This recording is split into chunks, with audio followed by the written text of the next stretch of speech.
Alors, à la question, est-ce que Rogue a copié le Skjørg Concept 2? Oui, tout à fait. C'est exactement ça. C'est une copie du Concept 2. Alors, qu'est-ce que ça veut dire? Ça veut dire tout simplement que le Concept 2, c'est la référence. Et on est tous d'accord là-dessus. Ce qui se ressemble du coup, vu qu'ils ont copié, c'est que c'est exactement la même sensation de tirage. Et surtout, c'est calibré et étalonné exactement comme un C2. C'est-à-dire que vous aurez les mêmes performances, le même nombre de cales, les mêmes distances et ainsi de suite que sur un C2. Et donc l'avantage, c'est qu'on peut utiliser l'un ou l'autre en compète ou en qualif. Alors, quel est l'avantage du ROG? Déjà, c'est que si on a plusieurs produits ROG, il y a tout un écosystème, notamment avec les moniteurs. Un premier détail qui est important pour ceux qui ont déjà du ROG. L'autre avantage, là on le voit, c'est la section comme d'habitude. ROG, c'est solide, c'est costaud. Donc la section, elle est beaucoup plus grosse. L'appareil, il fait vraiment très costaud. Le plateau aussi, il est beaucoup plus épais. Donc c'est du solide. Est-ce que ça en fait un argument déterminant par rapport au Concept 2? Moi, je pense pas, parce que malgré tout, le Concept 2, il est increvable. Il dure 20 ans. Donc c'est sûr que le ROG durera au moins aussi longtemps. Mais là-dessus, pour moi, il n'y a pas de plus-value par rapport du ROG par rapport au C2. Question de design.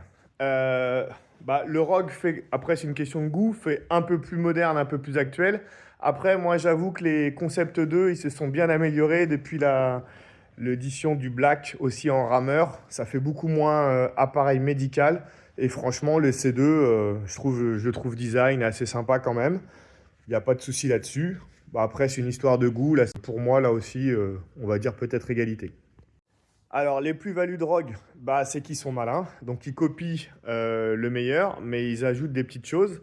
Donc, on va peut-être passer pour les moins importantes aux plus importantes. Comme vous le voyez sur le plateau ici, il y a des traits de repère. Donc, ça permet de bien choisir sa position à chaque fois et de s'y tenir. Donc, ça peut être sympa. Une des grosses plus-values, comme dans tous les appareils Rogue, et on a la même chose sur les rameurs, c'est ça, les grosses roues et grosses roues en caoutchouc. Donc grâce à ça, l'appareil il est vraiment transportable partout. Si vous avez déjà essayé de déplacer un Skjørg, voilà, avec ces toutes petites roues là, c'est vraiment une tannée. Donc ça, que vous vouliez le mettre à l'intérieur ou même le déplacer à l'extérieur, c'est vraiment top. Pour aller plus loin, ils ont rajouté un truc très malin, c'est ça, des poignées. Donc là, il y a des poignées pour l'attraper, pour le prendre et pour l'emmener. Donc ça, c'est vraiment très pratique. Pour le déplacer, toujours encore une poignée ici pour l'attraper. Donc ça, c'est vraiment pratique aussi. Pour l'attraper, le déplacer, le faire basculer, c'est beaucoup plus simple. Donc comme je vous disais, il y a les poignées ici pour l'attraper, le basculer. Ça, c'est vraiment très pratique.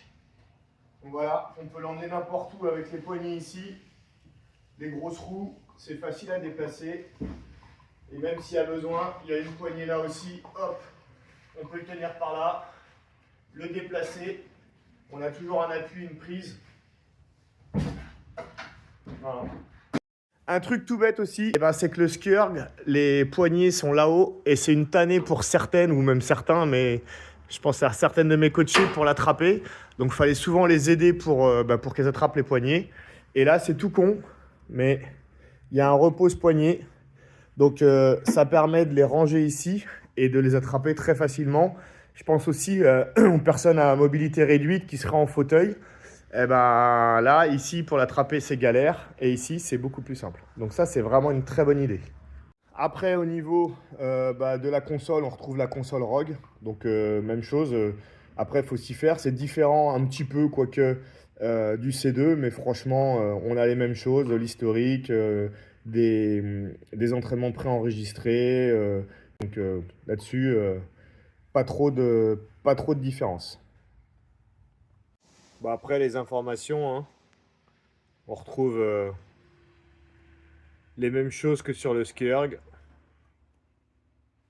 Voilà. L'affichage revient exactement au même. La roue, pareil. La graduation de 1 jusqu'à 10. Donc on retrouve la même chose que sur un C2. Voilà. de 1 jusqu'à 10 aussi. C'est exactement la même chose. C'est placé sur le dessus. Donc c'est peut-être un peu plus facile pendant l'effort de changer la résistance. Voilà, donc ça c'est encore un petit truc, mais c'est bien vu. Et dernière petite chose, là ici sur le C2, c'est un ajout pour pouvoir mettre un téléphone. Et là maintenant les téléphones actuels, par exemple le mien, il rentre pas là-dedans. Et alors que là, comme chez tous les moniteurs ROG, voilà, là on peut même mettre une tablette. Donc bon, si quelqu'un veut regarder la télé en faisant un cardio long, bah, il n'y a pas de souci, ça rentre sans problème. Donc en définitive, bah, c'est exactement la même conclusion que sur le rameur. C'est le même rameur que le Concept 2, mais entre guillemets en mieux sur des petites choses. Hein. C'est vraiment une copie exacte pour pouvoir utiliser l'un ou l'autre. Mais au niveau surtout ergonomie, je vais dire, il y a quand même des petits détails qui sont bien sympas.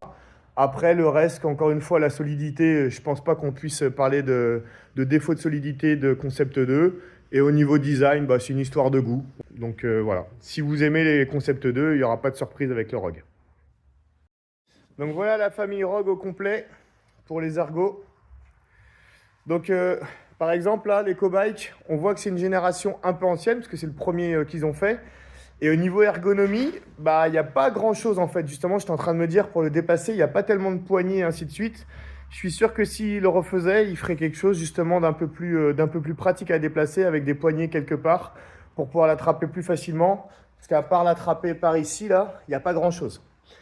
Et encore une fois, autant il y avait par contre au niveau solidité et fiabilité, il y avait une vraie différence entre l'EcoBike et l'AssoBike, qui était vraiment pas terrible de ce côté-là. Autant encore une fois, que ça soit sur le Skurg ou sur le rameur, pour moi, il n'y a pas vraiment de différence, de grosse différence en tout cas de qualité et de durabilité par rapport au Concept 2, qui sont aussi increvables.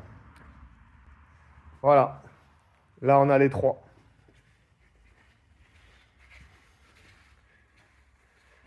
Donc je pense que le prochain qui a du souci à se faire, c'est lui. C'est le Bikeerg. Je pense que ça sera le prochain. À noter que ROG a déjà fait un Air Runner, même si c'est pas dans leur marque propre, c'est avec Giveaway, je crois. Mais il y a à leur catalogue estampillé quand même ROG, même si c'est pas eux qui l'ont construit. Il y a quand même un Air Runner, mais il n'y a pas encore de Bikeerg, donc je pense que ça sera le premier. Tu peux laisser mon plot, toi, s'il te plaît? Merci, il y a ton jouet ici. Alors, laisse mon plot.